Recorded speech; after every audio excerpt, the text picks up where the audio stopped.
नमस्कार, आप देख रहे हैं भारत समाचार। मैं हूं आपके साथ राहुल सौमित्र। उत्तर प्रदेश में 5 दिसंबर 2018 से लेकर आज तक अगर कोई गोल गोल घूम रहा है तो वो 69,000 सहायक अध्यापक भर्ती के पास हुए अभ्यर्थी हैं, क्योंकि ये भर्ती प्रक्रिया उत्तर प्रदेश के सबसे विवादास्पद परीक्षाओं में शामिल हो चुकी है। कैसे, ये भी जान लीजिए आप। 6 जनवरी 2019 को परीक्षा हुई। 7 जनवरी को सरकार ने एक बकायदा कट ऑफ तय किया जो कि 60-65% का था।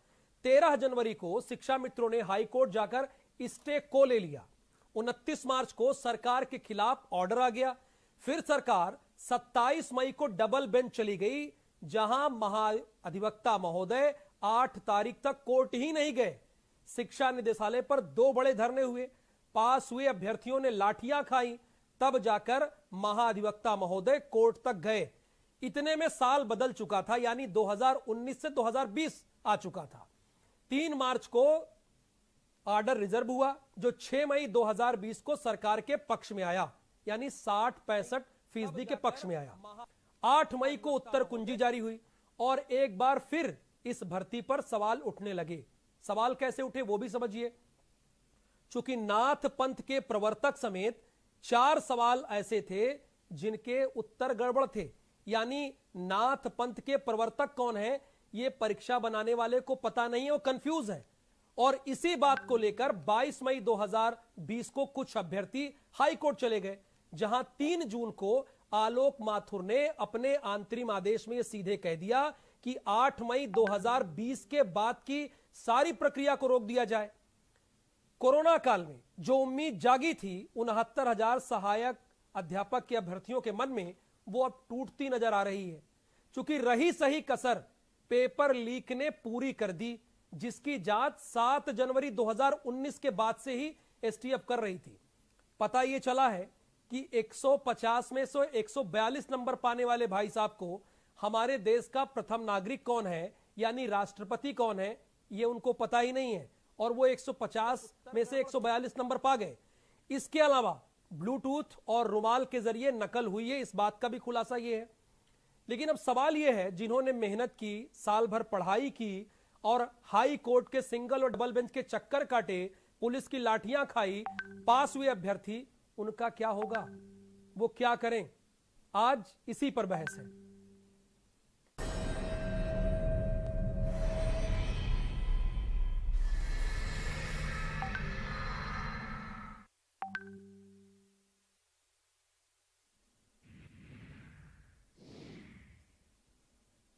और इस महाबहस में हिस्सा लेने के लिए 5 खास मेहमान इस वक्त हमारे साथ हैं। भारतीय जनता पार्टी के प्रवक्ता संजीव मिश्रा जी हैं। संजीव जी, आपका बहुत स्वागत इस डिबेट में। सुरेंद्र राजपूत जी हैं, कांग्रेस के प्रवक्ता हैं। सुरेंद्र जी, आपका भी बहुत स्वागत, कांग्रेस दफ्तर से हमारे साथ जुड़े हैं। कपीश श्रीवास्तव जी हमारे साथ जुड़े हैं, समाजवादी पार्टी के प्रवक्ता हैं, आपका भी बहुत स्वागत।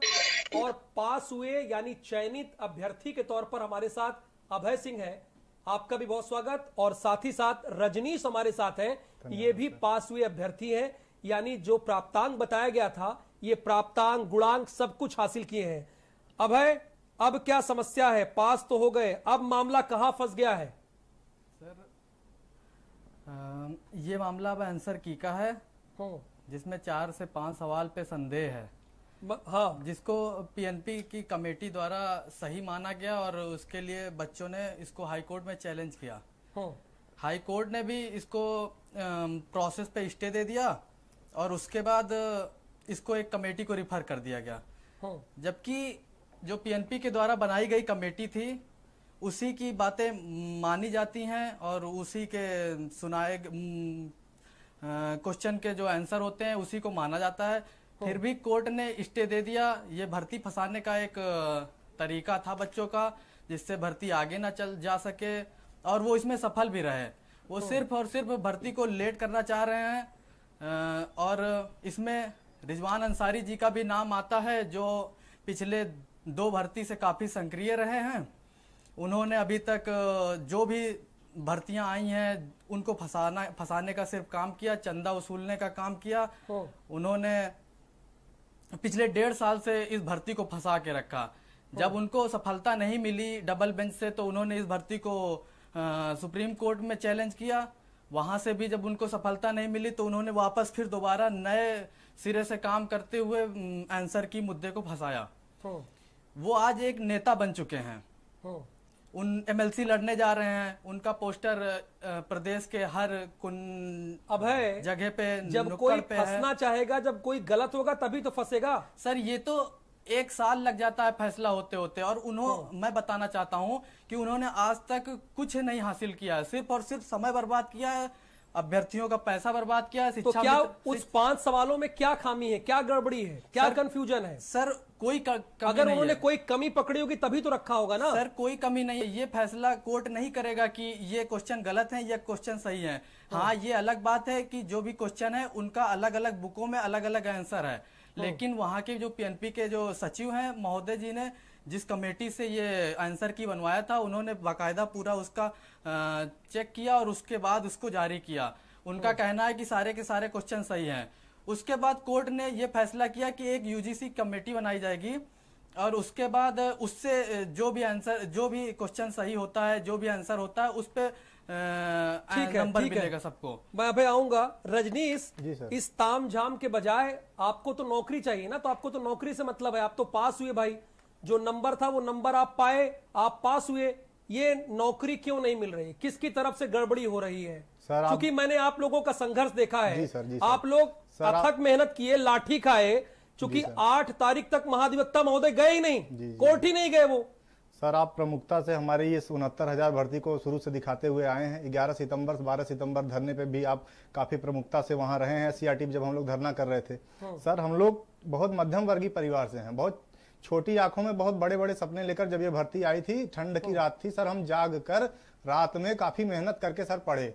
फिर इन्होंने 7 तारीख को एक जियो जारी किया सरकार ने कि 90 और 97 जो रिजर्वेशन वाले हैं उनके लिए 90 और जो सामान्य अभ्यर्थी हैं, जो जनरल कैंडिडेट हैं, उनके लिए 97 कट ऑफ लगाई गई। तो सर हम इतना बड़ा आंकड़ा 150 में से 97 का सामान्य वर्ग से पार करके जब हम पास हो गए तो हमारे मन में एक उम्मीद जग गई कि अब हमको नौकरी मिलने वाली है। लेकिन अब ये किसकी लापरवाही है, इसके लिए सर कौन जिम्मेदार है?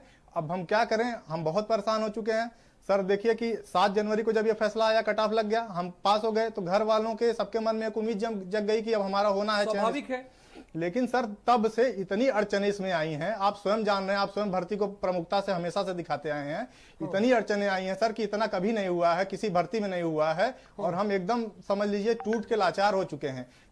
हमारी काउंसलिंग सर चालू हो गई थी 3 तारीख से। हम 3 तारीख को मिर्जापुर मेरा सर काउंसलिंग सेंटर था, मैं सेंटर पे खड़ा था, काउंसलिंग कराने जा रहा था, सारे डॉक्यूमेंट के साथ था सर। जब मैं वहां काउंसलिंग टेबल पे पहुंच रहा हूं तो पता चल रहा है कि माननीय न्यायालय का डिसीजन आया है और भर्ती प्रक्रिया पर स्टे लग चुका है। सर ये बता रहे हैं, एक समझ लीजिए कि जो होता है होश उड़ना कहते हैं सर, होश उड़ चुके थे हमारे कि जब इतना सब कुछ हो गया और सब पार हो गए, कैसे कैसे करके हम लोग यहाँ पहुंचे, सिंगल बेंच हारे, डबल बेंच जीते, डबल बेंच जीतने के बाद फिर आए, कैसे कैसे फॉर्म भरा गया। ठीक फिर है जी सर। 1 घंटे की बहस है रजनीश, आपसे दोबारा भी सवाल करेंगे। जी सर। ये बताइए संजीव मिश्रा जी, 5 दिसंबर 2018 को जो आपने अभय सिंह को और रजनीश दुबे को और इनके अलावा बाकी 69,000 अभ्यर्थियों को दिखाया था, वो अब तक पूरा क्यों नहीं कर पा रहे हैं? क्यों पूरा नहीं हो पा रहा है इन जो सपना आपने दिखाया? नहीं, देखिए उन सपनों को पूरा करने के लिए सरकार सजग है और सरकार का हमेशा प्रयास ये रहा कि किसी भी तरीके से जल्दी ये काम हो। लेकिन जिस तरीके से सैकड़ों अभ्यर्थियों ने लगभग 30 से ऊपर आपत्तियां जब दाखिल की, तो निश्चित रूप से एकल पीठ ने उस पर आदेश दिया है, रोकने का आदेश दिया। लेकिन सरकार सजग थी, सरकार ने न सिर्फ काउंसलिंग कराने की उसी दिन घोषणा कर रखी थी और काउंसलिंग भी उसी दिन हो जाती और इन लोगों को नियुक्ति पत्र भी मिल जाते। लेकिन समस्या यही है कि जब कोर्ट ने रोक दिया तो भी सरकार ने तत्परता दिखाते हुए राघवेंद्र सिंह जी के नेतृत्व में, महाधिवक्ता के नेतृत्व में सरकार ने अपना पक्ष, वकीलों ने अपना पक्ष रखा और डबल बेंच में इसको रखा है कि जल्दी से जल्दी इस पर निर्णय होना चाहिए, अब इसमें देर नहीं होनी चाहिए। अच्छा ये तो बताइए, सरकार सजग है, सजग है, ठीक है, आप कह रहे हैं। इसी सजगता में तो पेपर लीक हो गया, इसी सजगता में आपको पता है कि एसटीएफ जांच कर रही है, इसी सजगता में 8 तारीख से महाधिवक्ता महोदय कोर्ट जाते ही नहीं। आप कह रहे हैं सजग है, निश्चित तौर पर सजग होगी, लेकिन रजनीश दुबे और अभय सिंह ने क्या गुनाह किया? वो कह रहे हैं कि हम सर रात भर पढ़े हैं, हमने दुगना तिगुना पैसा खर्चा कर दिया, high court, double bench, single bench का चक्कर लगाते दौड़ते दौड़ते। देखिए इन दोनों लोगों सहित जितने भी इन दोनों की बात नहीं, 69,000 मैं जो बताता पास हुए हैं, मैं बताता हूँ, इन दोनों सहित जितने भी लोग पास हुए हैं उन सबको नियुक्तियां मिलनी है, कोई ऐसी बात नहीं है। लेकिन हाँ, कुछ जो अगर रोक लगती है तो निश्चित रूप से हम फिर से कोर्ट में, डबल बेंच की कोर्ट में बहस करके और इनका हक दिलाने का काम करेंगे। सरकार इनके साथ खड़ी है। सुरेंद्र जी, हक दिलाने की बात संजीव जी कह रहे हैं, क्या इन लोगों को वाकई हक मिलने वाला है और क्या सजगता से काम हो रहा है? और अगर किसी भर्ती प्रक्रिया में कोई अड़ंगा लगाना चाहे तो क्या वो लगा सकता है? किन परिस्थितियों में लगाया जा सकता है?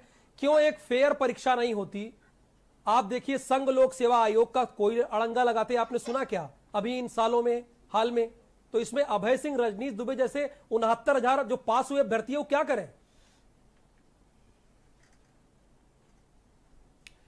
राहुल भाई, बड़ा एक जिसको कहा जाए ना कि हार्ट टचिंग मुद्दा आप उठाते हैं और इसके लिए आपको साधुवाद। इस समय इन चैनलों में, बहुत कम चैनलों में ऐसी हिम्मत है जो इस तरीके के मुद्दे उठा पा रहे हैं। देखिए, 2-3 बातें यहां पर बड़ी वो है, ये राजनीति से इतर हैं। आज की डेट में जो सत्ता में लोग बैठे हैं, 2017 तक किस तरीके से गला फाड़ फाड़ करके इन्हीं पारदर्शिताओं के अभाव में ये लोग चिल्लाते थे, आज इनको याद करना चाहिए। नंबर 1। नंबर 2, इस भर्ती की प्रक्रिया में ये एक व्यापम 2 है, मैं आपको बहुत जिम्मेवारी से कह रहा हूं। और इसमें इन 2 बच्चों जैसे हजारों अभ्यर्थियों का गुनाह कुछ भी नहीं है, लेकिन सजा इनको मिल रही है सरकार के, अधिकारियों के और मंत्रियों के और भारतीय जनता पार्टी के सक्षम जो नेता हैं उनके किए गए बेईमानी की सजा इन निरपराध लोगों को मिल रही है। ये अपने आप में सच है, चाहे वो एसटीएफ की जांच में कह लीजिए, और जैसे इस लड़के ने एक बात करी कि कुछ लोग ऐसे हैं जो इस पे अड़ंगा अड़ाना चाहते हैं। इतनी लचर पैरवी इस सरकार की हुई कि आप देखिए कि सुप्रीम कोर्ट तक से क्लियर होने के बाद हाई कोर्ट में दोबारा लटक गया। और उसी के बाद एक चीज आती है कि साहब एसटीएफ की जांच में, ये कंटिन्यूएशन में है, एसटीएफ की जांच में ऐसा आ रहा है कि लोगों ने ब्लूटूथ से, लोगों ने रुमाल से, लोगों ने किस चीज से, ये सारे के सारे क्या नाम उपकरण करके नकल की है और उन लोगों पर प्रक्रिया की आंच आ रही है जो लोग अपने कौशल से चयनित हैं।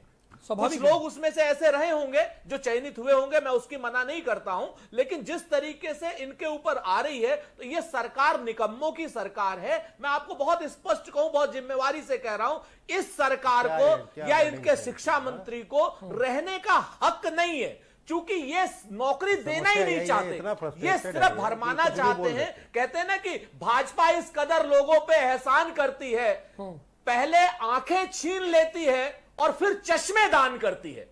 ये लोग आंखों से अंधा करके लोगों को चश्मे दान करने की बात कर रहे हैं। ये जिम्मेवारी से मैं कह रहा हूं, और इस चीज के लिए ये पाप के भागी भी बनेंगे और श्राप के भागी भी बनेंगे, क्योंकि 2017 तक लगातार छाती पीट पीट करके मैं वहां पर गवाह हूं, चाहे वो टीटी के बच्चे हो, चाहे वो बीएड के बच्चे हो, ये कभी क्या नाम उस धरना स्थल पर और कभी किसी स्थल पर, कभी डॉक्टर दिनेश शर्मा, कभी केशव प्रसाद मौर्य, कभी स्वामी योगी बात हो गई। सुरेंद्र जी, आपको किसी ने इंटरव्यू नहीं किया, आपने पूरी बात की। कपीस जी भी हमारे साथ है। कपीस जी, क्या अब इस उत्तर प्रदेश में सरकार कोई भी हो, परीक्षा हमें देनी होगी, उसके बाद सिंगल बेंच जाना होगा, डबल बेंच जाना होगा, सुप्रीम कोर्ट जाना होगा, लाठी खानी होगी? ये तो हम लोग सुनते थे, अब तो दिख भी रहा है। तो इसके पीछे क्या वजह हो सकती है? आप तो अधिवक्ता भी हैं। ये एक अभ्यर्थी बोल रहे हैं कि इसमें कोई अड़ंगा लगाना चाह रहा है। कैसे पाक साहब परीक्षा में कोई अड़ंगा लगा सकता है? जब कोई खामी होगी तभी तो वो कमजोर पक्ष को पकड़ने की कोशिश करेगा ना। राहुल सौमित्र जी, मैं आपसे पूरी तरीके से सहमत हूं। देखिए, सबसे बड़ी चीज ये होती है कि सरकार जिस समय ये वांट लेके आई, उस समय जो उसने अपनी नीतियों का निर्धारण किया वही सर्वथा गलत, क्योंकि शुरू से इनकी नीतियों में कमी रही है, जिसके कारण इतने पॉइंट्स निकल के इस पर सामने आए हैं कि जिसमें विविध किस्म से लोग जा करके और कोर्ट में उसमें अपने लिए रिलीफ खोज रहे हैं। और ये रिलीफ क्यों खोज रहे हैं, उसके पीछे कई कारण हैं। आपने सब कुछ बताया, लेकिन एक पीछे थोड़ा सा हम और जिक्र कर दें कि शिक्षा मित्र जिस समय निकाले गए थे और वो कोर्ट की शरण में गए थे, तो कोर्ट ने कहा था कि कुछ उनके लिए ऐसे नियम सरल बनाए जाए कि उनको वरीयता दी जाए। तो कोर्ट की कहने पे सरकार ने बनाया, उस समय 40% आरक्षित वर्ग के लिए और 45% जो है सुपर टीजीटी की बात मैं कर रहा हूं, जिसमें ये नियम था। उसके बाद आगे चल के इन्होंने इसको भी बदल दिया और 60 और 65% कर दिया, क्योंकि ज्यादा लोग निकल गए।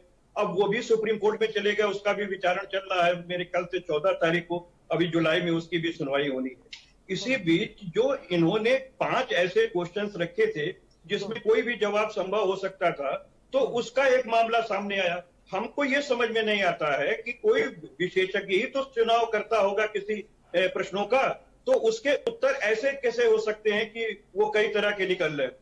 तो इसके मतलब आपने जो जिन लोगों को चुना वही सही और सक्षम लोग नहीं थे, तो उन लोगों ने इस तरीके की गलतियां की।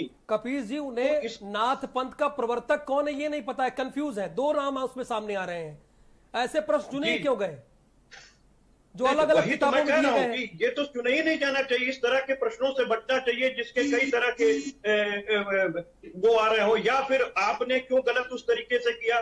जो बच्चे इतना पढ़ लिख करके, इतना मेहनत करके, इतना लाठियां डंडा, मुझे याद है कि ये योगी सरकार हर धरने को तोड़ने के लिए लाठियों का सहारा लेती है, और इन लोगों के साथ भी लिया था। और विविध तरीके के जो भी आंदोलन होते लिया, इनके समय में 6 नौकरियां, यानी आप कह रहे पारदर्शी व्यवस्था होनी चाहिए। कपिल जी, आप ये कह रहे पारदर्शी व्यवस्था होनी चाहिए। संजीव जी, मैं आपसे क्लियर जानता हूं, अगर उत्तर प्रदेश में कोई बिजनेस करना हो तो क्या सिस्टम है, आप बताइए। अगर उत्तर प्रदेश में कोई बिजनेस करना चाहे, सिंगल विंडो सिस्टम है या नहीं? बिल्कुल है ना। तो अगर अभय सिंह, रजनीश दुबे जैसे 69,000 अभ्यर्थी पेपर देना चाहे, तो वो ये 5 चरण क्या है? मतलब पास हो, ये हाई कोर्ट जाइए, सिंगल बेंच, मतलब ये सब इतना क्यों उलझ जाते हैं? पेपर लीक हो जाए। जब व्यवसाय करने के लिए सिंगल विंडो सिस्टम हो सकता है, तो जो अभ्यर्थी पढ़ा लिखा है, टॉपर है, तो नौकरी पाने में भी सिंगल विंडो व्यवस्था क्यों नहीं है? क्यों पेपर लीक हो जा रहा है? देखिए विपक्ष के लोग नहीं, सुनिए, इसमें क्लियर बात है, मेरी बयान ये 69,000 विपक्ष का सवाल है। आप पूरी बात आने दीजिए। विपक्ष ने तमाम आरोप लगाए। हाँ। विपक्ष ने के एक तो बड़े सीनियर हमारे प्रवक्ता ने कहा कि निकम्मे। अरे निकम्मे वो लोग थे जिनकी 30 साल से सरकार नहीं आई, उनको जनता ने 30 साल से उनको, वो निकम्मे थे, वो इस तरीके के कामचोर थे जिनको परिणाम जनता ने दिया। ये बताइए, इनको नौकरी देने जा रहे हैं। ये बताइए संजीव जी, आज नहीं तो अगले महीने मिल जाएगी। संजीव जी देखिए, सवाल बहुत सीधा है, उलझिए मत उनसे ना, उलझिए, आप अपना पक्ष रखिए, आप सरकार का पक्ष रखिए। जब सिंगल विंडो सिस्टम के जरिए आप उत्तर प्रदेश में व्यवसाय कर सकते हैं, तो अभय सिंह, रजनीश दुबे, 69,000 अभ्यर्थी केवल पेपर देके नौकरी क्यों नहीं पा सकते? पेपर दे, नौकरी पाए, जो फेल हो वो बाहर जाए। क्लियर बात है ना ये। अब मेरी इस पर ये व्यवस्था क्यों नहीं दे पाया? मेरी बात आने दीजिए राहुल जी। पूरा आपको पूरा समय है, पूरी बात दीजिए आप। हाँ, तो सुन लीजिए मेरी बात। जब आप कोई बिजनेस करते हैं तो निश्चित रूप से सिंगल विंडो के माध्यम से आपको आपका बिजनेस स्थापित करने में सफलता मिल जाती है। लेकिन यहाँ 69,000 हमारे शिक्षकों का मामला था, उसी में से कुछ लोगों को अगर उसमें आपत्ति है तो वही रोक का कारण बन जाते हैं। और निश्चित रूप से सरकार इस बार सजग है, और मुझे लगता है कि इनको आज नहीं तो इनको महीने बाद, लेकिन इनको इनकी नौकरियां मिलेगी। योगी जी की सरकार इनको नौकरियां दिलाएगी। ये जितने लोगों की सरकारें अभी तक आई हैं, मैं डंके की चोट पे आपके चैनल पे कहूंगा, इनकी लापरवाही की वजह से आज ये लोग दर दर भटक रहे हैं। और जितनी पिछली सरकार ने ये तो 5 दिसंबर 2018 की, हाँ, इसमें सपा बसपा क्या करेगी, मैं ये पूछ रहा हूँ। तो 5 दिसंबर 2018 की बात है। ये तो कोर्ट वगैरह रोक लगा देती है। कोर्ट कैसे रोक लगा दे रहा है, मुझे बताइए ना। कोर्ट जब रोक लगाती है तो निश्चित रूप से कैसे रोक लगा दे रही कोर्ट, कैसे रोक लगा दे रही है? इसीलिए डबल बेंच में हमने, जो आपके पेपर बनाने वाले हैं सर, विशेष रूप देखिए, जो पेपर बनाने वाले, और हम बहस करके सुनिए ना मेरी बात संजीव जी, जो आपके पेपर बनाने वाले लोग हैं वो इतने कंफ्यूज हैं कि उन्हें ये पता नहीं कि नाथ पंथ का प्रवर्तक कौन है। मतलब कितनी गड़बड़ी है। वो बाबा गोरक्षनाथ और मत्स्येंद्र नाथ में कंफ्यूज है। आप सोचिए, तो ऐसे प्रश्नों का जिक्र क्यों कर रहे हैं? उन लोगों पर भी कार्रवाई होगी, लेकिन पहले कार्रवाई कब होगी? पहले नौकरी दिलानी है। पहले ये जो लोग हमारे साथ बैठे और जो गलत पेपर बनाए, इनको नौकरी दिलाने की बात है। और योगी जी की सरकार इनको नौकरी दिला के रहेगी, इस बात का विश्वास इनको दिलाता हूं। एक चीज, और दूसरी चीज, जितने लोगों ने बीच में गड़बड़ी की है, नौकरी योगी जी की सरकार है। नौकरी तो पारदर्शिता, सर सुनिए, पारदर्शिता के आधार पर जनवरी को मिल जानी चाहिए। मिल जाएगी इनको नौकरी, मिल जाएगी, लेकिन 13 जनवरी को मिल जाए, 2019 को मिल जानी चाहिए। इन्हीं के साथी हैं, इन्हीं के साथी जो है जो कोर्ट में जा रहे हैं, उनको कोर्ट से अगर पूरी और भी बहस हो जाए कोर्ट में जो भी चीजें होंगी, दूध का दूध और पानी का पानी होगा, इनको नौकरियां मिलेगी, कोई ताकत इनको रोक नहीं पाएगी नौकरी देने में। ये मेरे कहने का मतलब है। कौन सी ताकत रोक रही है? कौन सी ताकत रोक रही है? इन्हीं के साथ के लोग हैं, इन्हीं के साथ के लोग हैं जो आपत्तियां लगा रहे हैं। अरे तो इनके साथ के लोग डेप्थ में जाइए ना। संजीव जी देखिए, इन्हीं के साथ के जो लोग इनके साथ के लोग क्या कर लेंगे? संजीव जी सुनिए, तो हमने पेपर ऐसा बनाएंगे, पत्र दे दिया होता। संजीव जी जब पेपर ही ऐसा बना रहे हैं, पत्र दे दिया होता। जब आप पेपर ही ऐसा हमने काउंसलिंग कर दी। अरे काउंसलिंग बहुत अच्छी बात है, जब आप रोक पेपर ही ऐसा बना रहे रुके हैं हम। संजीव जी जब आप पेपर ही ऐसा बनाएंगे, पेपर तो काबिल व्यक्ति बना रहा है ना। मैंने आपसे उस बात का जवाब दिया। मैंने आपसे ये बात कही कि ये पारदर्शिता वाली सरकार है, योगी जी की सरकार है, कोई बख्शा नहीं जाएगा। जिन्होंने भी इस तरीके की स्थितियां पैदा की हैं उन पर भी कार्रवाई होगी। लेकिन हमारी प्रथम सोच ये है, हमारी सरकार का प्रथम कर्तव्य ये है कि जो लोग हमारे साथ बैठे हैं, जिन्होंने बताया कि वो परिवार से भी कमजोर है, उनको नौकरी मिलेगी। अभय सिंह रजनीश को नौकरी मिलेगी, बाकी 69,000 लोगों को। 3 साल में कैसी कौन सी परीक्षा है जो हो गई हो? आप बता दीजिए ना, एक आध हमारे दर्शकों को बताइए जो ठीक से हो गई हो। मतलब सिंगल विंडो सिस्टम से व्यवसाय हो सकता है, पेपर देके नौकरी कौन से मिली इन 3 साल में? आप बताइए, खुला मंच है, पूरा मौका है। कपिल जी भी सुनेंगे, सुरेंद्र जी भी सुनेंगे, अभय भी सुन ले, रजनीश भी सुन ले, और उत्तर प्रदेश भी सुन ले। ये सब लोग को सुना दीजिए। मैंने इसीलिए आपसे कहा कि 69,000 शिक्षकों को जब नौकरी देने की बात है तो उन्हीं में से तो सैकड़ों लोग ऐसे हैं जो आपत्ति लगा रहे हैं। मेरे कहने का मतलब ये है कि वही लोग तो आपत्ति भी लगा रहे हैं। तो आपने लूप होल इतने छोड़े हैं कि वो लगा रहे हैं। अरे लूप होल की बात ना करो, लूप होल की बात ना करो। अरे संजीव मिश्रा जी, ये नौकरी देने की बात सरकार का राजनीति ठीक से रख नहीं पा रहे हैं। इसमें राजनीति आप दूसरों के बारे इसमें राजनीति मत करो। मैं सीधी बात ये पूछ रहा हूं, ये बताइए सवर्णों का नाम ओबीसी के लिस्ट में कैसे आ गया? ये कौन कहां साहब है जिन्होंने पैसे ले लिए? त्रिपाठी और किस शुक्ला तरीके का के नाम लोग थे, ओबीसी उन के पर भी लिस्ट कार्रवाई में कैसे आ गया? उन पर भी कार्रवाई बनती है। लेकिन ये राजनीति का विषय नहीं। लोग कोर्ट जा सकते इसमें हैं। कपिल जी राजनीति मत करो, इसमें राजनीति का विषय नहीं है। इनको नौकरी दिलाने की बात है, और योगी जी की सरकार इनको नौकरी दिला करेगी, कोई रोक नहीं पाए। सुरेंद्र जी ये मुझे बता दीजिए। ठीक है, बहुत समय है कपीश भाई, कपीश जी बहुत समय है, 1 घंटे की बहस है। कपीश जी थोड़ा स्लो रहिए। सुरेंद्र जी राजनीति क्यों कर रहे हैं आप लोग? यहां पर संजीव जी कह रहे हैं राजनीति नहीं होनी चाहिए, हम तो नौकरी देंगे, डंके की चोट पे देंगे, ये कह रहे हैं। हम कह रहे हैं अभय सिंह को भी देंगे, रजनीश दुबे को भी देंगे, बाकी के लोगों को भी देंगे। संजीव जी ये कह रहे हैं। देखिए, मैं आपसे बताऊं राहुल भाई, ये मुद्दा इतना ज्यादा मेरे मन को व्यथित कर रहा है कि मुझे इस समय तू मैं करने का मेरा मन नहीं कर रहा है। 2 चयनित अभ्यर्थी मेरे सामने बैठे हुए हैं, आप बात समझिए, अभय सिंह और ये रजनीश दुबे। सच बात यह है कि जिस तरीके की हेडलाइन बनाना और जिस तरीके का झूठ बोलना, छल करना, कपट करना, प्रपंच करना भारतीय जनता पार्टी की शुरू से आदत है। जब ये विपक्ष में रहते हैं तो जोर जोर से झूठ बोलते हैं, और जब ये सत्ता पक्ष में रहते हैं तो टीवी चैनलों पर झूठ बोलते हैं। आपने एक ही प्रश्न किया कि आज तक हमें ये बता दीजिए। सर मैं आपके बीच में नहीं बोला, 2 मिनट आप चुपचाप रहिए प्लीज। समस्या ये, आप बड़े प्रवक्ता हैं, मैं आपका करता हूं, ये मुद्दा ऐसा है, मुद्दा नहीं है। अगर आप बोलना चाहते तो मैं बीच में चुप हो जाता। ये राजनीतिक विषय नहीं है। नहीं, सवाल नहीं कर रहा था, इसलिए कह रहा हूं अभ्यर्थी नौकरी पा जाए, यही बात। ये जो 2 लोग राजनीति हमारे जो चयनित अभ्यर्थी हैं, ये चयनित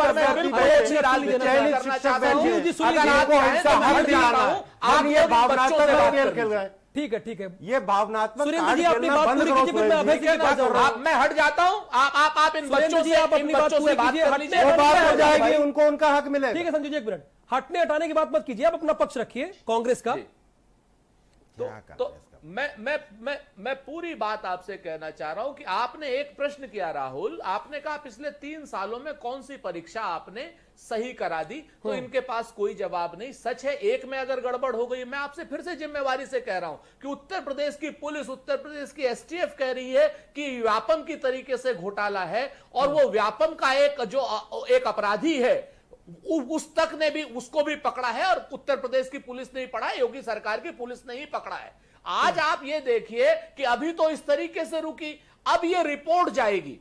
अब इन रिपोर्ट जाने के बाद जो चयनित अभ्यर्थी हैं, जिन लोगों ने कोई गड़बड़ नहीं की है, जिन लोगों ने रात रात भर जाग करके पढ़ाई की है, चाहे वो दलित हो, चाहे वो पिछड़े हो, चाहे वो सामान्य वो हो और चाहे अल्पसंख्यक हो, उनकी क्या गलती है मेरी समझ से बाहर है। ये सरकार 100% पारदर्शी व्यवस्था क्यों नहीं कर सकती? जिस तरीके से सरकार हर चीज की डॉक्टर, जब ये भाजपा विपक्ष में थी तो हर चीज की डॉक्टर बनती थी कि हमको दीजिए, हम 75 दिन में, हम 100 दिन में महंगाई खत्म कर देंगे, नौकरियों को हम पारदर्शी व्यवस्था पे करेंगे, एक जो लोक सेवा आयोग है उत्तर प्रदेश का उसको ऐसे करेंगे, फलाने को ऐसे करेंगे, ढिपकाने को ऐसे करेंगे।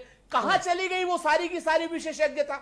मेरा आपसे सिर्फ इतना अनुरोध है राहुल भाई कि इसमें हम बिल्कुल कोई राजनीति हम नहीं करना चाहते, लेकिन हम जरूर सत्ता पक्ष से पूछना चाहते हैं कि जिस तरीके से व्यापम की तरीके से घोटाला हुआ, नंबर 1, नंबर 2 पांचों प्रश्न का आपने जवाब वो भी कर दिया, नंबर 2, नंबर 3 जो सबसे बड़ी बात है, जो सत्ता के शीर्ष पर बैठे हुए सिंगल विंडो वाले लोग हैं, जिनके पास जो लोग गए हैं, ये क्या नाम, उन 69,000 भर्तियों के लिए, ये समस्या वही है कि जो सिंगल विंडो पे लोग गए हैं उनमें से कुछ का चयन नहीं हुआ है, इसलिए ये सारी चीजें कुछ गड़बड़ लोगों के जरिए गड़बड़ की जा रही है, गड़बड़ लोगों के जरिए हो रही है। वालों को पकड़ना होगा, भारतीय जनता पार्टी के बड़े नेताओं को, उन लोगों को पकड़ना होगा, वो सिंगल विंडो वाले लोग इसके कल्प्रिट हैं। ठीक है अभय सिंह, ये बताइए कि अब तक अगर सब कुछ ठीक रहता तो आपको कब तक नौकरी मिल गई होती? अब तक आपने इसके अतिरिक्त फॉर्म भरने के अलावा कितने पैसे खर्च किए, क्या किए, कैसी जर्नी रही आपकी, कैसे आप अब तक समय अपना व्यतीत कर रहे हैं, कहां धक्के खा रहे हैं, वो सब बताइए आप। सर अगर सब सही होता तो 15 फरवरी 2019 को हम किसी न किसी स्कूल में आज टीचर होते, जहां अध्यापक की पहले ही कमी है। जी जी हाँ। और उसके बाद जब ये भर्ती फंस गई तो चंदे की जरूरत हुई जिससे कोर्ट में केस लड़ा जा सके, क्योंकि हमारे जो विपक्ष में है उनको नेतागिरी का थोड़ा सा ज्यादा शौक है, वो हर भर्ती को दूसरी दिशा में लेके जाते हैं, कोर्ट में फंसा देते हैं, उनका ऊपर से समर्थन भी है, पार्टियों का समर्थन है उन्हें, और इसमें सबसे ऊपर रिजवान अंसारी जी आते हैं और उन्हीं को मैं सबसे बड़ा दोषी मानता हूं, क्योंकि 68,500 को देखें या 69,000 को देखें, सबसे पहला चैलेंज उन्होंने ही किया 60-65 कट ऑफ का। अभी सर ने बात की कि पिछली बार की जो भर्ती हुई 68,500 उसमें 40-45 का कट ऑफ था सर, उसमें सिर्फ बीटीसी और शिक्षा मित्र थे, परीक्षा लिखित थी इसलिए कम कट ऑफ रखा गया। लेकिन जब 69,000 की बात हुई तो इसमें बीएड, बीटीसी और शिक्षा मित्र तीनों हुए, अभ्यर्थियों की संख्या 4,10,000 हो गई, इसलिए 60-65 कट ऑफ सरकार ने रखा और वो हमारे लिए सही भी था। हमने उसको मेहनत करके कट ऑफ को क्रॉस किया, और ऐसी बात भी नहीं है कि कम अभ्यर्थी पास हुए 69,000 से 1,46,060 अभ्यर्थी पास भी हुए। उसके बाद भी शिक्षा मित्र चाहते हैं कि इस कट ऑफ को कम करके 40-45 किया जाए, जो कि हमारा नुकसान होगा अगर 40-45 कट ऑफ कम किया जाता है। तो लगातार जो कोर्ट के केसेस होते चले आ रहे हैं उसके लिए हम सभी लोग, यानी कोई एक ऐसा शख्स है जी सर जो इतने बड़े तंत्र को, इतने बड़े सिस्टम को हिला के रख दे रहा है, ये भी तो एक लूप होल है ना अभय सिंह, आपको तो नौकरी पानी है, तो वो इतने बड़े तंत्र, इतने बड़े सिस्टम को चैलेंज कर रहा है, ये कैसे हो सकता है सर? ये तो पॉसिबल ही नहीं है सर, ये चंदे की वजह से हो रहा है। अगर एक शिक्षा मित्रों की वो संख्या 1,36,000 है जब सुप्रीम कोर्ट ने उन्हें बाहर किया था, अगर एक अभ्यर्थी 1,000 रुपए भी दे देता है और 10,000 हो जाते हैं तो इसका बहुत बड़ा अमाउंट हो जाता है और वो आराम से लड़ सकते हैं। अरे तो उत्तर प्रदेश सरकार, अभय सिंह, उत्तर प्रदेश सरकार 23 करोड़ का नेतृत्व कर रही है ना, 23 करोड़ लोगों का नेतृत्व कर रही है सर, वो मैं मानता हूं, अगर एक आदमी कैसे हिला सकता है सर? कोई भी चीज कोर्ट में चली जाती है तो वो फिर तो किसी के भी बस में नहीं रहता ना, उसके पीछे हम लोगों का भी हित प्रभावित होता है और सरकार भी कोई काम नहीं कर सकती उसके। ये आपका काम नहीं है अभय सिंह, अभय सिंह आप घबराइए ना, ये आपका काम नहीं है, सरकार का काम है सर। वो मैं बिल्कुल पूरी तरह सरकार का काम है। आप पास हुए हैं, आपको नौकरी चाहिए, चूंकि ऑलरेडी बेसिक शिक्षा विभाग में लोगों की कमी है, वहां पे शिक्षक नहीं है, तो स्वाभाविक है अगर अभय सिंह पास हुए तो अभय सिंह को नौकरी मिलनी चाहिए। रजनी, इसमें से कोई प्रॉब्लम है? अगर आप पास हुए तो नौकरी मिलनी चाहिए। कौन रिजवान अंसारी है, कौन का, आप जरा ये बताइए कि आप सर हम ये कहना चाहते हैं, सर एक मिनट मेरी बात नहीं, ये बताइए जरा, आप कितनी क्लिष्ट परीक्षा है, गुणांक, भारांक, सर, ये बहुत सब चीजें प्राप्तांक, ये सब पाकर आप चयनित हुए। जी जी। लेकिन सर इनके ऊपर मैं चाहता हूं ना सरकार इनके ऊपर शिकंजा करे। रजनीश से सवाल है, अभय मैं आ रहा हूं, रजनीश से सवाल है। जी सर। रजनीश से है, और कपीस जी भी और सुरेंद्र जी भी आप लोगों की बात बहुत ध्यान से सुन रहे हैं, और संजीव जी। रजनीश आप बोलिए। जी सर। सर हम ये कहना चाहते हैं कि जैसा सर ने कहा है कि आप लोग को महीने 2 महीने में नौकरी मिल जाएगी। संजीव जी ने कहा 6 जनवरी 2019 को इसका परीक्षा हुआ था। वो तो हाँ, तो सर तब से लेकर आज तक हम लोग सिर्फ इंतजार कर रहे हैं, और सर देर से मिला न्याय भी अन्याय होता है। और सर तब से हम लोग का आप पूछे कि कैसी जर्नी रही इस बीच की, सर इस बीच की जो जर्नी इतना पीड़ादायक थी ना सर, उसको यहाँ बता नहीं सकते हम लोग। सर अब आप ये समझिए कि हम वहाँ मिर्जापुर में 3 तारीख को काउंसलिंग करा रहे थे, फिर भी अभी 3 जून को, इसी 3 जून को सर। अच्छा। फिर भर्ती में जब अड़चंगा सर पड़ा हुआ है, उसके वजह से सर मेरा घर संत रविदास नगर भदोही है। सर मैं इस कोरोना काल की जैसी महामारी में अपने टीम को सपोर्ट करने के लिए, भर्ती को बचाने के लिए सर लखनऊ आया हूं कल रात में। तो सर अब आप इसी से अंदाजा लगा लीजिए कि जहां हम नौकरी पाने के लिए लाइन में खड़े हुए थे, काउंसलिंग कराने जा रहे थे, उस बीच हमको लखनऊ में आना पड़ा अपनी टीम को सपोर्ट करने के लिए, क्योंकि फिर हम एक बार अपनी टीम को बचाएं, अपनी 69,000 को बचाएं, ताकि हम नौकरी पा सके। सर हम ये जानना चाहते हैं कि ये जो गड़बड़ी हो रही है, जो लोग हैं जो भर्ती फंसाना चाहते हैं, ये कहां से फंसा रहे हैं और सरकार इनके ऊपर क्या एक्शन ले रही है। जो अधिकारी हैं, जैसे मान लीजिए उत्तर माला पे विवाद हुआ है, तो ये विवाद क्यों हो रहा है और सरकार इस पे क्या एक्शन ले रही है। सर इसमें तो हमारा हित जो है वो अहित हो रहा है ना, तो हमको झेलना पड़ रहा है सर। तो काफी सब चीजें। कपीस जी, एक आपसे राय सपा की प्रवक्ता के तौर पर नहीं, अधिवक्ता के तौर पर जानना चाहेंगे। जैसे ये लोग अभ्यर्थी कह रहे हैं कि कोई एक शख्स है वो पूरे सिस्टम को हिला के रख रहा है, तो क्या ऐसा हो सकता है? अगर वो परीक्षा पाक साफ हो तो कोई भी सिस्टम को हिला सकता है। सर एक मिनट फंसा सकता है। सर एक शख्स नहीं है सर, सर इसमें कई शख्स हैं, कई याचिकाएं पड़ रही हैं सर। जिसका मन हो रहा है एक याचिका डाल के भर्ती फंसा दे रहा है सर। तो ये कैसे फंसा सकता है भाई? वही चीजें हैं। अगर सब कुछ क्लियर है तो कैसे फंसा सकता है? उसी पे सवाल है। सर वही तो बात है। अगर रजनीश, एक मिनट सुनो, अगर रजनीश नाथ पंथ के प्रवर्तक कौन है, ये 2 अलग अलग किताबों में इसका उत्तर होगा। कहीं पर मत्स्येन नाथ दिया गया होगा, कहीं गोरक्षनाथ दिया गया होगा। 6 की किताब उठाएंगे तो उसमें कुछ मिलेगा, इसके हायर पे जाएंगे अब तो कुछ मिलेगा। तो ऐसे प्रश्नों का चयन क्यों किया गया? ये तो फंसाने के लिए हुआ ना। ये भी तो सोचिए, आप सोचिए 142 नंबर जो पाया है वो ये बता नहीं पा रहा है राष्ट्रपति कौन है, उसको राष्ट्रपति का नाम नहीं पता है। कितना टफ पेपर होता है, आपको राष्ट्रपति का नाम नहीं पता है, तो कहीं ना कहीं तो कुछ ना उसको मिला है ना इनपुट। जी कपीस जी जरा बताइए, आप इन परीक्षार्थियों अभ्यर्थियों की समस्या को सॉल्व कीजिए। राहुल जी, मैं एकदम अधिवक्ता की हैसियत से इस समय आपको बात करूं। जैसे अभी हमारे रजनीश जी या अन्य अभ्यर्थी ये आरोप लगा रहे हैं कि कोई एक व्यक्ति बहुत सक्षम, तो न्याय अगर दृष्टि से देखा जाए तो एक व्यक्ति के रूप में सरकार भी होती है। और मैं आपको निश्चित तौर पे पूरी जिम्मेदारी के साथ ये कह सकता हूं कि इसके लिए अगर कोई दोषी है तो सरकार दोषी। मुझे 2 मिनट का समय दे दीजिए। अगर 1 मिनट में पूरा हो जाए बात तो। जी मैं इसलिए कह रहा हूं कि देखिए, अभी तो एक सुप्रीम कोर्ट में मामला 40, 45 और 60, 65 का फंसा हुआ था। तब तक दूसरा मामला ये 5 प्रश्नों को लेकर के उठ गया। इसी में अब व्यापम के एक अभियुक्त का भी नाम आ गया, 20 लोगों के रैकेट का नाम आ गया जिन्होंने इस भर्तियों को प्रभावित करने का काम किया। और एक जो सबसे बड़ी डिफॉल्ट सरकार की है, जिसको मैं उकेरना चाहूंगा, जो ये लिस्ट निकली है चयनित लोगों में, इसमें ओबीसी कोटा के अंदर कई सामान्य लोगों के नाम, जैसे तिवारी, शुक्ला, दुबे, अगर इस तरह का कोई नाम या श्रीवास्तव आ रहा है तो वो ओबीसी हो ही नहीं सकता। ये भी गड़बड़ी है। ये अभी एक पॉइंट बचा हुआ है जिस पर एक और भी याचिका आ सकती है। तो ये जानबूझ करके सरकार ने अपनी लापरवाही की है कि उन लापरवाहियों का लाभ अन्य जिनके न्याय पर प्रभाव पड़ रहा होगा वो जाएंगे और न्यायालय के अंदर अपनी बातों को रखेंगे। और न्यायालय के अंदर अगर कोई पीड़ित याचिका लेके जाता है तो न्यायालय भाई उसकी बात जो है युक्त रूप से, विधिक तौर पे अगर उसकी याचिका पोषणीय होगी तो निश्चित रूप से सुनेगा। तो कपीस इसलिए अगर इसमें कोई वाकई दोषी है तो सिर्फ और सिर्फ सरकार। कपीस जी 1 मिनट बात सुनिए ना। जब कोई गड़बड़ी होगी, चूंकि सरकार का यही कहना है कि हम पारदर्शी व्यवस्था देंगे, जब परीक्षा एकदम साफ सुथरी होगी तो कैसे कोर्ट को ही पहुंचेगा? जब कोई खामी होगा, उसने लूप होल पकड़ा होगा, तभी तो कोर्ट पहुंचेगा ना व्यक्ति, तभी तो पहुंचेगा कोर्ट। की ऐसे हवा में कोर्ट पहुंच गया। ये पारदर्शी मुंह से है। अगर ये पारदर्शी होते तो पिछली 6 भर्तियां निकली थी जिसमें एक पूरी नहीं हो पाई और पेपर लीक कर गया पुलिस वाले में। याद कीजिए, तीन बार पेपर लीक किया, तीन बार परीक्षा। संजीव जी बहुत क्लियर कह रहे हैं कि पारदर्शी आप जबान से है। संजीव जी क्या कर सकते हैं?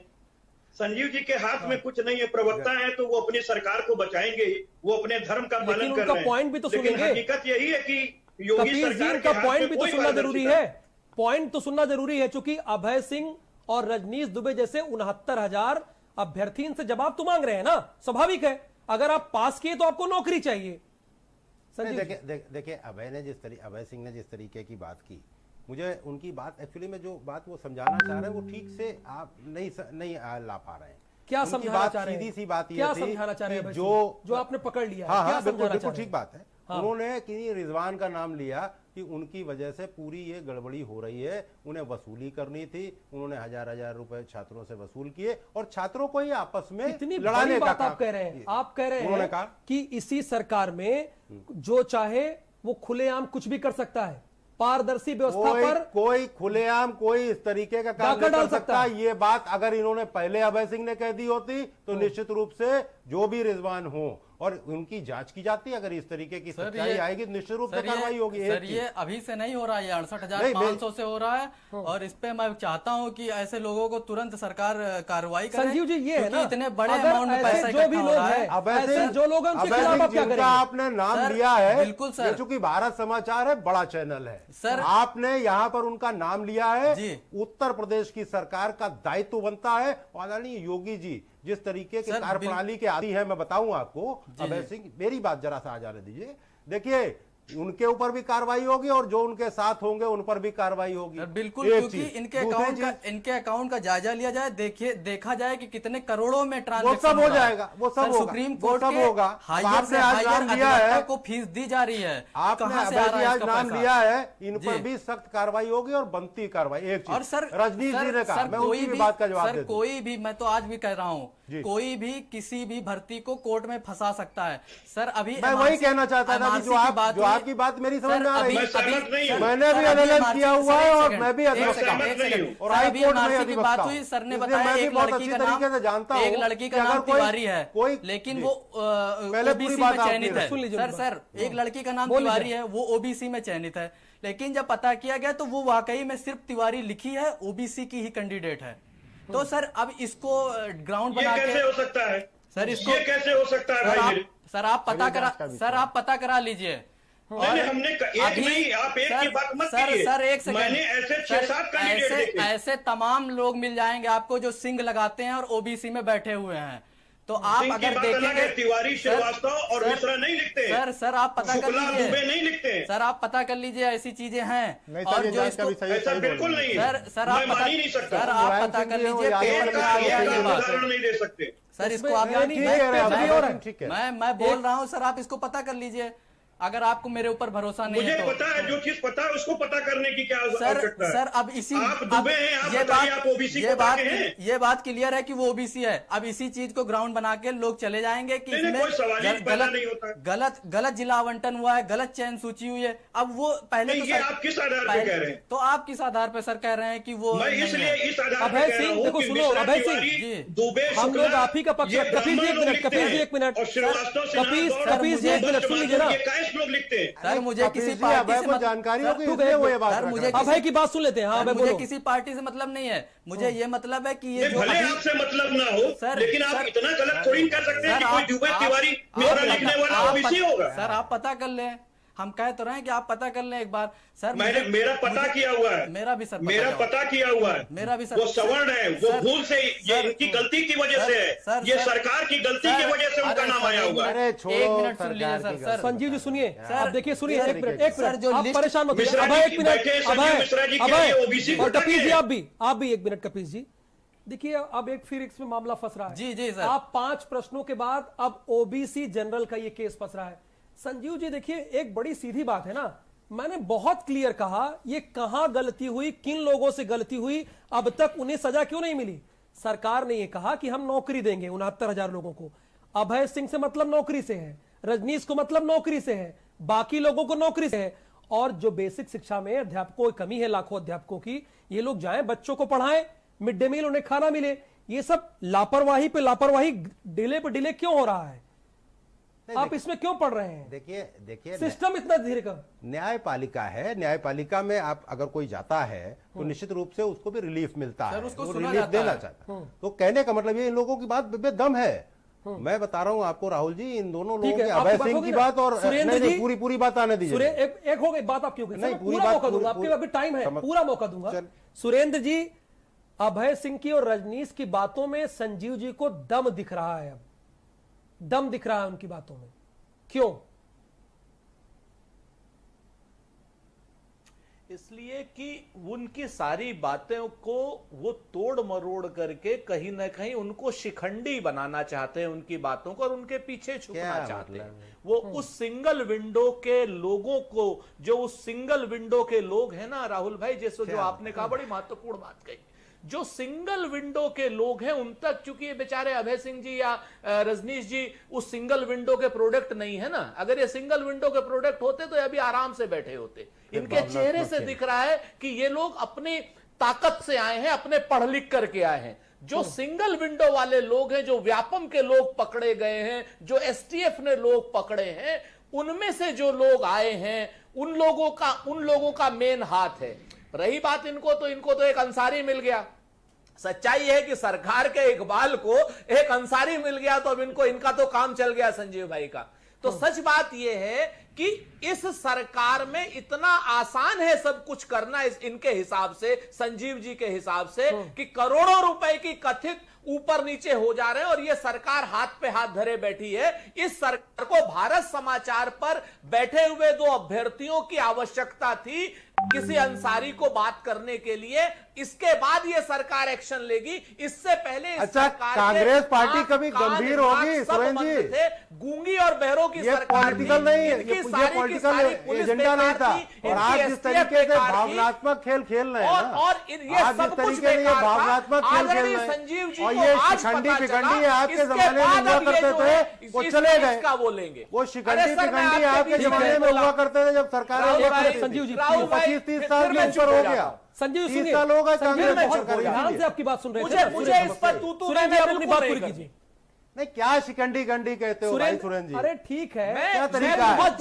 30 साल पहले आपके जमाने में हुआ करते थे। जिम्मेवारी से कह रहा हूं कि ये सरकार आप खुद ही गंभीर अपराधियों आपको मौका दूंगा, आपको मौका दूंगा। आप एंकर हैं, आप और बोलो नहीं, शिखंडी महाभारत का एक पात्र सरकार के लोग इसको मारने में योगदान निभाया था। ये सरकार को क्यों कह रहे हैं? ठीक है सर, कोई बात नहीं, शिखंडी में मत फंसिए आप। हाँ, हम कहें बिल्कुल पूरी तरीके से कह रहा हूं, मौका मिलेगा। सरकार ये गंभीर नहीं, किसी की एक्चुअली गलतियों को शिकंडी बना करके ये भावनात्मक खेल चाहते हैं। सर अब अंतिम इनको रजनीश दुबे से मतलब नहीं, संजीव जी प्लीज, अभय सिंह से मतलब नहीं, संजीव जी प्लीज, इनको केवल भावनात्मक खेल संजीव जी प्लीज, मतलब है। एक मिनट सुरेंद्र जी, ये उसको भी कैश कराना एक मिनट, कोई बात नहीं, राजनीति, कोई बात नहीं, राजनीति ठीक है, हो गई बात, हो गई, हो गई।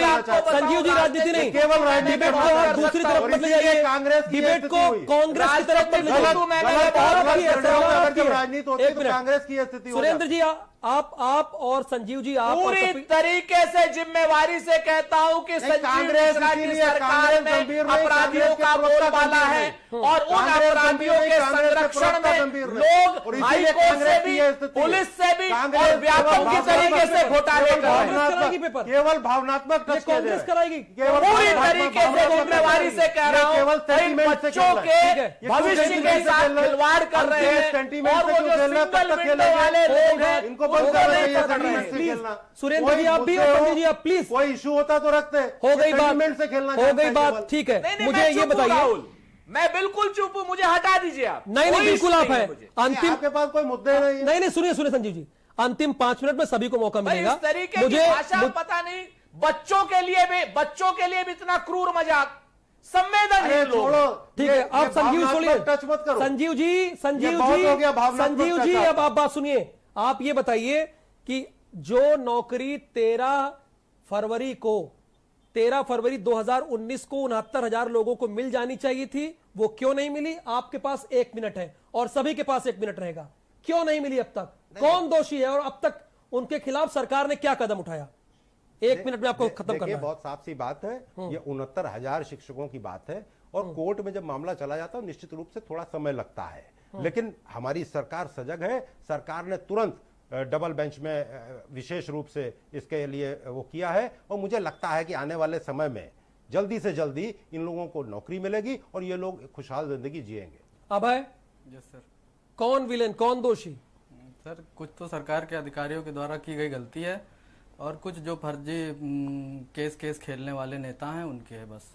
सर मुझे बस सरकार से यही गुजारिश है कि इन दोनों लोगों पे सख्त से सख्त कार्रवाई करे, बस हमें और कुछ नहीं कहना है। बस यही दोनों लोग हैं। सर मैं अभय के साथ पूरी तरीके से सहमत हूं। इसमें सर जैसे उत्तरमाला का विवाद हुआ है तो सर ये कहीं न कहीं अधिकारियों की लापरवाही के कारण हुआ है और सर हम चाहते हैं सरकार से कि वो भी इस पे एक्शन लें। और ये जो भर्ती फंसाने वाली सर एक गैंग बन गई हुई है, मतलब हर एक छोटी छोटी कमियों के लिए याचिका डालना पड़ जाता है, किसी भी चीज के लिए याचिका डाल देते हैं कोर्ट में और वहां से स्टे लेकर एक लंबा समय खींच देते हैं। उनके ऊपर भी कार्रवाई करें ताकि सर जो हम लोग सर इतना पीड़ित, मानसिक रूप से सर इतना प्रताड़ित हो चुके हैं ना कि अब इस विषय में कुछ बोला नहीं जा रहा है। तो हम सरकार से बस यही गुजारिश करते हैं कि सर जो भी हो जल्दी करें, वो अपने हिसाब से भर्ती कराना चाहते हैं। जैसे कोरोना महाकाल में एक उम्मीद जगी थी कि ये ठीक है, कोई अपने कट ऑफ से संतुष्ट नहीं है, कोई जिला आवंटन से संतुष्ट नहीं है, कोई बाहर हो जाने के बाद भर्ती रद्द कराने के चक्कर में है, कोई पेपर लीक मामले को उठाने के चक्कर में है। सब अपनी अपनी दिशा में इस भर्ती को मोड़ना चाहते हैं, जबकि जो मेहनत करके हमारे जैसे अभ्यर्थी हैं, जो मेहनत करके पढ़े हैं, जो रात दिन मेहनत किए हैं, पेपर पास किए हैं और 90-97 का जो कट ऑफ है उसको पूरा किए हैं, सर उनकी कोई गलती नहीं है। वो बस सरकार के भरोसे बैठे हैं कि जल्दी जल्दी हमें नियुक्ति मिल जाए। अब कपीश जी देखिए, राहुल जी, सबसे बड़ी बात यह है कि हम तो ये समझते हैं कि जितने भी अभ्यर्थियों ने इसमें भरा है किसी की गलती नहीं है। सबसे बड़ी अगर गलती है तो सरकार की पारदर्शिता की है। सरकार ने पारदर्शी व्यवस्था नहीं रखी और एग्जामिनर चुनने में गलती की, तमाम तरह के नियम बनाने में गलती की, जिसका परिणाम इनको भुगतना पड़ रहा है। और अभी आपको आगे देखने को मिलेगा कि इसमें तमाम ऐसे लोग जो सरकार और अधिकारियों की चोल गांठ बैठी है, वो एसटीएफ भी उसको क्लियर कर देगी। सुरेंद्र जी, फाइनल कमेंट 30 सेकंड वो इससे जुड़ा हुआ है। कपीश जी, सुरेंद्र जी, क्या गलती रह गई, क्या गलती हुई, कहां गलती हुई? राहुल भाई, मैंने तो कहा ना कि सरकार अगर पूरी तरीके से पारदर्शी और ईमानदार हो, घोटालों की सरकार न हो, तो इसमें कोई भी आदमी ना कानूनन अड़चन फंसा सकता है और ना कोई और अड़चन फंसा सकता है। बिल्कुल सुरेंद्र जी की इसी बात से यहाँ पर इस महाबहस को खत्म करते हैं। अगर वाकई पारदर्शी व्यवस्था हो तो अड़चन कोई नहीं उत्पन्न कर सकता है। सवाल 69,000 सहायक अभ्यर्थी का मामला यह है कि वो परीक्षा में पास किए, मेहनत किए, तो आज उन्हें नौकरी मिलनी चाहिए। Single bench, double bench, supreme court नहीं भागना चाहिए।